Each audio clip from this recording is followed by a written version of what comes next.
Now what we have on the board right now is the extract for the manufacturing account, right? It was sent to your email also, but what we have is the extract for the manufacturing account to understand that the price may not have been so clear. So let's just see what we can understand from this. So the extract for the manufacturing account. So we start with our what? Opening stock for what? Raw material. The RM right here meaning our raw material. So our opening stock for raw material. Right? So if we were buying lumber, whatever the lumber would have cost us, right? Whatever the amount of foot of lumber that we would have bought, whatever it would have cost us. Right? The opening stock meaning that the stock from the previous period. So the stock from the closing stock for 2001 becomes your opening stock for 2002. And the new material or the new lumber that we would have bought would have been right here. So you add it to the new amount of material or the new amount of lumber that you would have bought. Right, so purchases of raw material is added there. Also, you need to look in the question to see if there was any what? Carriage inwards on raw material, right? Meaning that transportation cost, right? So take for example, you have to, you're in Kingston, you have to send all the way to Westmoreland to buy the lumber. It has to be trucked from Westmoreland come to your location in Kingston. You're absorbing that cost. Now that will be what? Added to your purchases, right? Known as your carriage inwards on the raw material. Right, the cost to transport the raw material to yourself. You have to go all the way in the country for it. And it's a cost to truck those raw materials to you. Right? So open stock of raw material, add to it your purchases of raw material, and you add also your carriage on raw material. Right? Sometimes you may be looking at the question and it just tells you carriage inwards. It may not have raw material as it relates to it. But once the manufacturing account question, right, and it's a carriage inwards. The assumption there it is carriage on raw material, even if it don't state on raw material, right? So that's the assumption that I want you to take.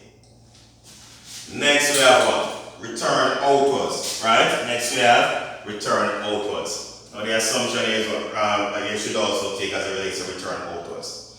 Unless it says return outwards on finished goods. If it says return outwards on finished goods, you wouldn't put this right here, but rather you have to put it in your what? Trading account. But if it only said return outwards, the assumption here is that, take for example, looking at the lumber that we have purchased. The assumption here is that any lumber that you would have purchased that you would have found to be faulty, and you're sending it back to lumber yard, to wherever you would have bought those lumbers from. So you less your return outwards, right? When you less your return outwards. Now when you less your return outwards, you get what is known as your what? Cost of raw material available. You get what is known as your CORMA. You get what is known as your cost of raw material available. So this is known as your cost of raw material available. Next, you're going to less your what? Closing stock. Meaning that your closing stock of raw material. Any stock that you didn't use within the year 2002. Right, so your closing stock of raw material. Now when you less your closing stock of raw material, right? When you less your closing stock of raw material right here. So you less your closing stock of raw material from what you had available, meaning your cost of raw material available. So when you less your closing stock of raw material, you get what is known as our what? Cost of raw material consumed. Oftentimes, when they give you a manufacturing question, they expect you to label these. Right? So when you less your closing stock of raw material, you get what is known as your cost of raw material consumed, which we can use the acronym CO, cost of raw material consumed. CORMC, cost of raw material consumed. So this is your cost of raw material consumed, right? So everything that we would have looked at as direct relation to our what? Direct material. As direct relation to our direct material. So everything from here to here is speaking about our direct material. Now next we add our what? Direct wages, which we spoke about, right? In the furniture industry, that would have been that person who's making the dresser and how much you're paying them per dresser. That will determine how much their wage is. So your direct wages. You also look to see if there were any what? Direct expense. We spoke about direct expense earlier. Example, franchise, royalties, patent, or some person pronounces as patent, right? Etc. So your direct expense, it is what? Added. there give you your what? Direct material. Now this gives you your what? Direct wages. Now this gives you your what? Direct expense. Now what did we say? When you add up all of your direct costs, which is your direct material, direct wages, and your direct expense, what do we get? Our prime cost. So we get our prime cost. So this is our prime cost there.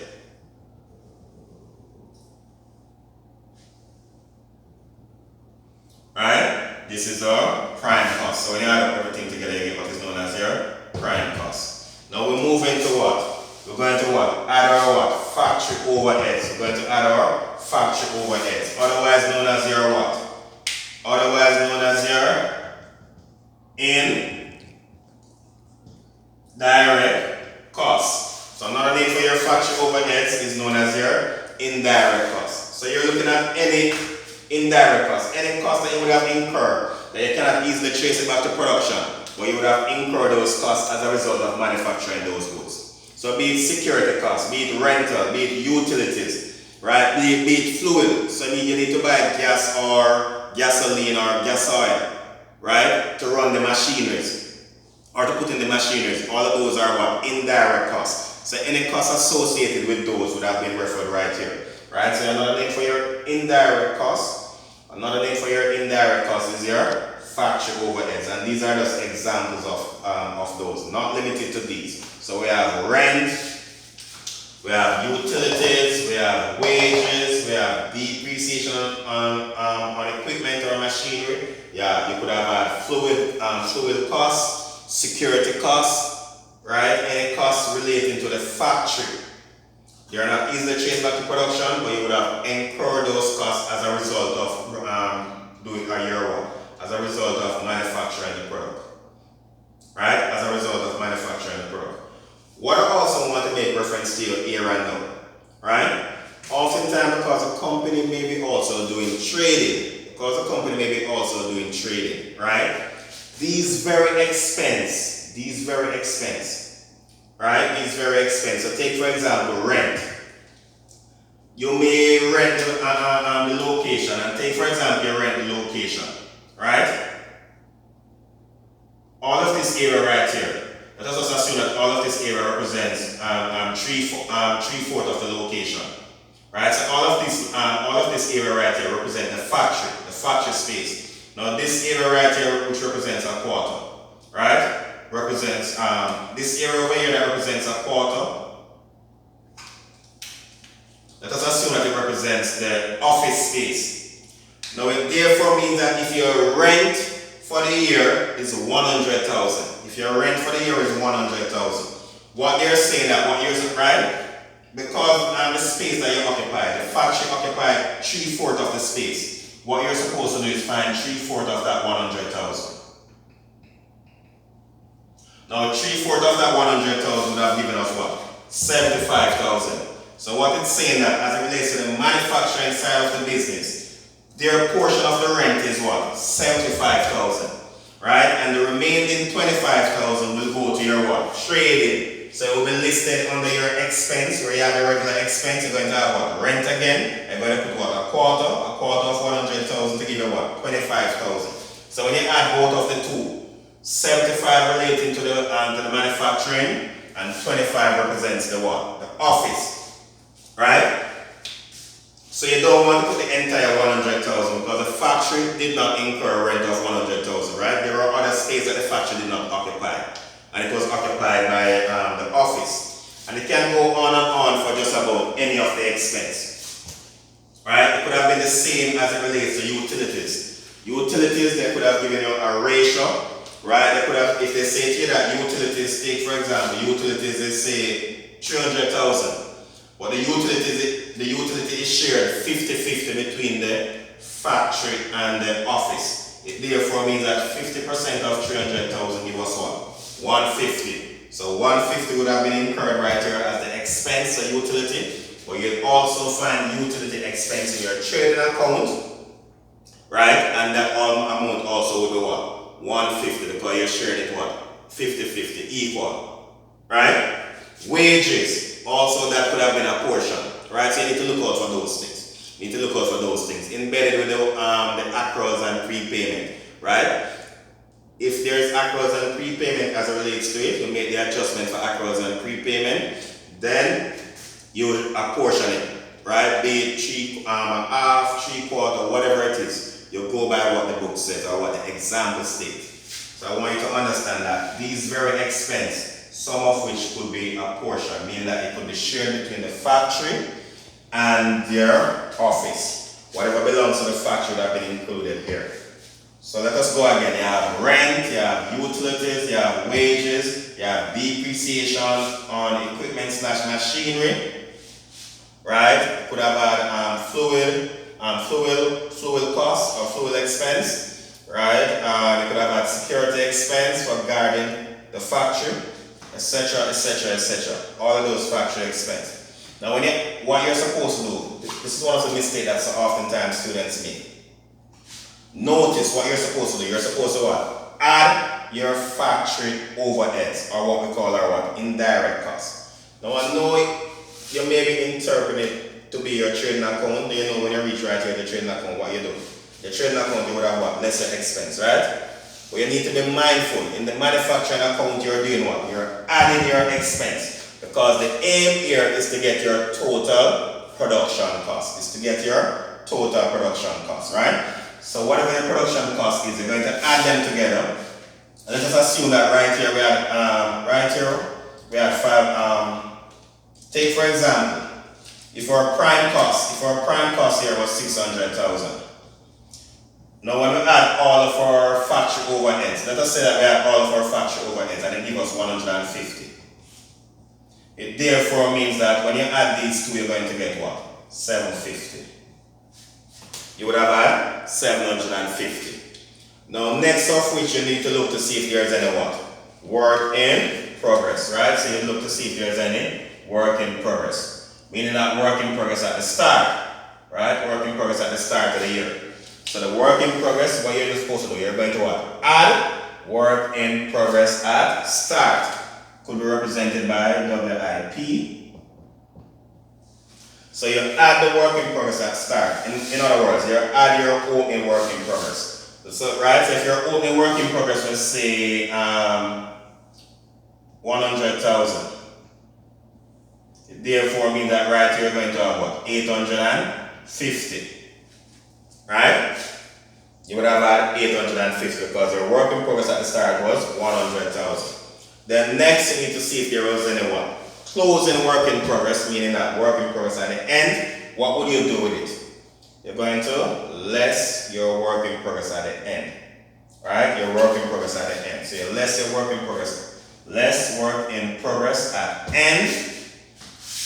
Assume that our work in progress at the end was say 25,000. Now when you minus the 25,000 from the 850, when you minus the 25,000 from the 850, we get what? 825,000. We would have got 825,000. And this 825,000, you're supposed to double line.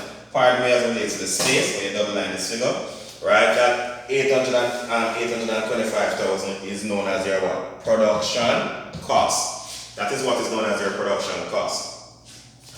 Now we go over to our what? Income statement. This was placed on the board earlier, so we're just going quickly going through it. Sales minus your return inwards, less your cost of goods sold, right?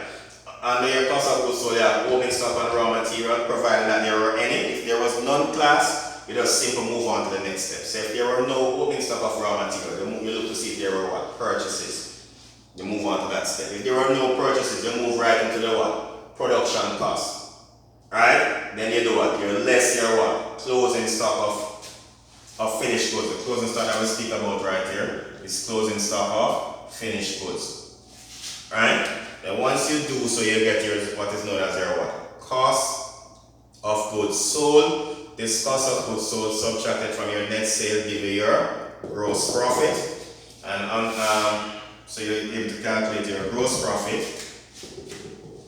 Now from there you move into your what? Less expense. I'm not going to put it on the board, you know what that represents. Now bear in mind that, remember we spoke about rent earlier. The total for rent being what? 100,000. But we say that what? 3/4 of it is absorbed by the what? Factory. Now 3/4 is absorbed by the factory and the office is going to absorb what? A quarter, right? A quarter of that 100,000 will be what? 25,000. So in your expenses you're going to have again rent, right? You're going to have rent and you're going to have what? 25,000. 75 goes to the factory, 25 goes to the office. Could have been utility. If we said that utility was 50/50 and utility was 300,000, again you put what? Utility right there. 150 would have been in the factory, 150 there, right? If they're sharing it, if there's a portion, and it goes on and on. Then you add up your expense. When you add up your expenses, subtract it from your gross profit, and that will give you your what? Net profit, and that is pretty much the same as you know it to be. Your net profit. Now, once you after calculating your net profit, you can move on to doing your what? Balance sheet. In the balance sheet, you start your non-current asset, which is otherwise known as your fixed asset. You move into your current asset, which we have explained before, and again, you can have up to what? Pre-inventory, right? Which represents your inventory of raw material. The inventory of raw material there means that your closing stock of raw material, that would have been this portion right here. So your closing stock of raw material right there, right? So whatever this figure is, closing stock of raw material, right? Will be inserted right there. Also your what? Closing stock of work in progress. Now your closing stock of work in progress means that your work in progress at the end. In this case it was what? 25,000. That would have been represented right there. 25,000, right? The 25,000 would have been represented right here. Right? If we're assuming that this was say 40,000, this 40,000 would have been represented right there. Right? Closing stock of finished goods. Where is this closing stock of finished goods coming from? Your trading account right here. Right? Let us just say that this was 10,000. Right? Let us just say that this was 10,000. That is the 10,000 that goes right there. So you would have added all three inventory to give you a total of 25 plus that 65 plus that 75 to give you a total closing stock based on this narrative that we're painting forward or we're putting forward to be a total of 75,000. And the rest is pretty much the same as you know it as it relates to balance sheet. The rest is pretty much the same as you know it as it relates to